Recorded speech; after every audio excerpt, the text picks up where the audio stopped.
ప్రియ దేవుని యొక్క బిడ్డలారా, మరి యొక్క సమయంలో మరి మీకు అందరికీ మరి దేవుని యొక్క ఆశీస్సులు.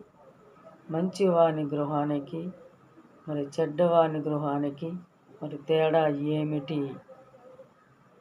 సామెతల గ్రంథము 3వ అధ్యాయము 33వ వచనములో ఆయన దుష్టుల కుటుంబములను శపించి సత్పురుషులను గృహములను దీవించెను. సామెతలు 14 అధ్యాయము మరి 11వ వచనములో దుష్టుని ఇల్లు కూల్చివేయబడును, సజ్జును ఇల్లు దృఢముగా నిలుచును.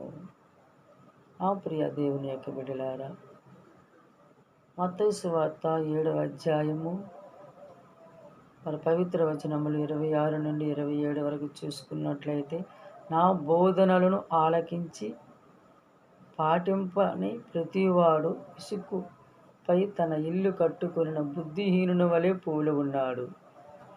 జడివానలు కురిసి వరదలు వెల్లువై పారి పెనుగాలులు వీచినప్పుడు ఆ ఇల్లు కూలి నేలమట్టమాయను.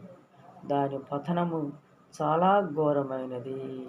ప్రియ దేవుని బిడ్డలారా, నా బోధనను ఆలకించి పాటించి ప్రతివాడు రాతి పునాదిపై తన ఇల్లు కట్టుకొనిన బుద్ధిమంతును పోలి ఉన్నాడు. ప్రియ దేవుని బిడ్డలారా, మన యొక్క గృహము రాతి పునాదిపై కట్టే గృహముగా ఉండాలి.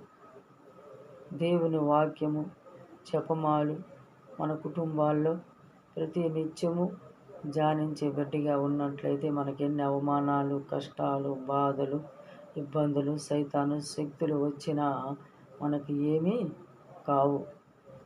దేవాతి దేవుడు మన కుటుంబాలకు శాంతి సమాధానమును అనుగ్రహించడానికి ఆయన సిద్ధముగా ఉన్నాడు. మనము ఎలా ఉండాలంటే మంచి గృహమై, విశ్వాసుల పరులమై, బుద్ధిమంతుని వలె మన జీవితాలు ఉండాలని ప్రార్థన చేద్దాం. పిత, పుత్ర, పరిశుద్ధాత్మ నామమున ఆమేన్.